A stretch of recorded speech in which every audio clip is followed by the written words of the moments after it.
Where did the God of Israel come from?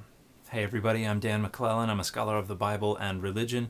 And when we look back at the earliest history of Israel, there are actually two gods of Israel. The original, based on the name Israel, is El, the Northwest Semitic patriarchal high deity. And so Israel probably borrowed that deity and their divine profile from the broader Northwest Semitic world. And that is the name that we see mentioned by Merneptah in the Merneptah Stele, dating to about 1208 BCE. It refers to a people group known as Israel. And there is no reference to a deity named Adonai anywhere within centuries of this inscription. Most scholars think that the original patron deity of Israel was just El. And we don't have any inscriptional reference to Adonai at all until around the middle of the 9th century BCE, where we see some inscriptions popping up from Moab with the Mesha inscription, the black obelisk of Shalmaneser III, the Tel Dan stele, where we have references to a deity named Adonai, or we have personal names that have Yahwistic theophoric elements in them. So by around the middle of the 9th century BCE, it seems like a deity named Adonai showed up and became probably the patron deity of Israel, probably by conflating themselves with El. And then we have one deity who is both El and Adonai. But where did Adonai come from?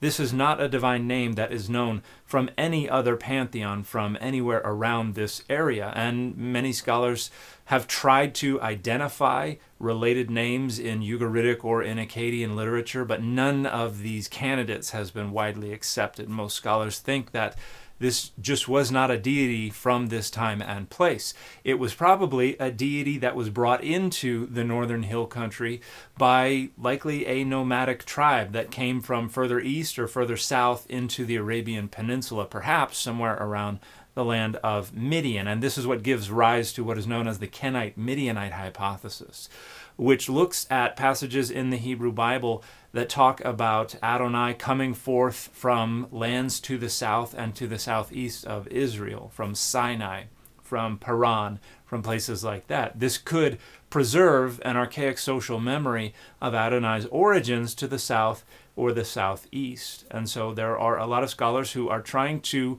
explore the possibility that a nomadic group may be associated with the Shasu, which is an Egyptian designation for nomadic tribes around the Arabian Peninsula. They might have brought their deity Adonai into the central and northern hill countries, and that deity then became their patron deity, and at some point, I think probably around 1000 BCE, that deity was conflated with El, and they became one and the same deity.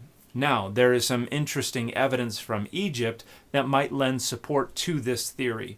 We have inscriptions from the early 14th century BCE and then the 13th century BCE that refer to the Shasu of the land of, and then we have four letters, YHW, and then what corresponds to a glottal stop in Egyptian. And most scholars think that this has some kind of genetic relationship to the divine name, although it is not yet a divine name in this inscription.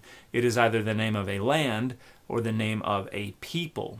But that would be just the right ingredient for these people to come into the land of Israel with their deity named after their people group or their land. And that might be the origin of the divine name Adonai, the tetragrammaton, Yod-He, Vav-He. A lot of scholars also think that Yod-He Vav-He is based on the verbal root to be. There's a folk etymology that we find in Exodus 3 that uses the verbal root to be to describe God's name, but it could just be a name of a place or a people and not actually based on a sentence or a verb or something like that. We don't know for sure, but I think the most interesting theory right now is that Adonai was the local or maybe even ancestral deity of a nomadic group that the Egyptians referred to as the Shasu that may have migrated into the central or northern hill country, bringing their local deity with them, who then became one of the deities of Israel, was conflated with El, became the patron deity of Israel, and many centuries later became the only God that exists.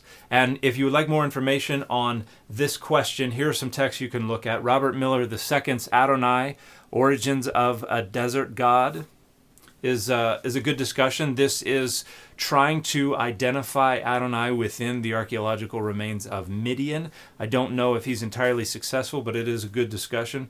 Thomas Romer, The Invention of God. This is an English translation of a book that Thomas published in French that I think gives a sweeping narrative of the development of the concept of God.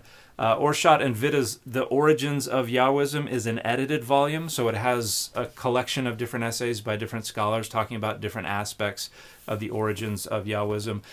Daniel Fleming's Adonai Before Israel, Glimpses of History in a Divine Name, discusses the Egyptian inscriptions and their relationship to his theory of the origins of Adonai. And then the largest of these books, Ted Lewis's The Origin and Character of God, Ancient Israelite Religion Through the Lens of Divinity, is over 1,000 pages and is probably the most comprehensive discussion available in a single volume of the data that are available regarding the nature and the origins of the God of Israel. So I think that's my favorite of all of these, but I'm most interested in Fleming's theory about the origins of Adonai, the God of Israel. But there you have it. Let me know if you have any additional questions, comments, or concerns, and thanks for watching. And the fit for this video is Gambit and Rogue Forever.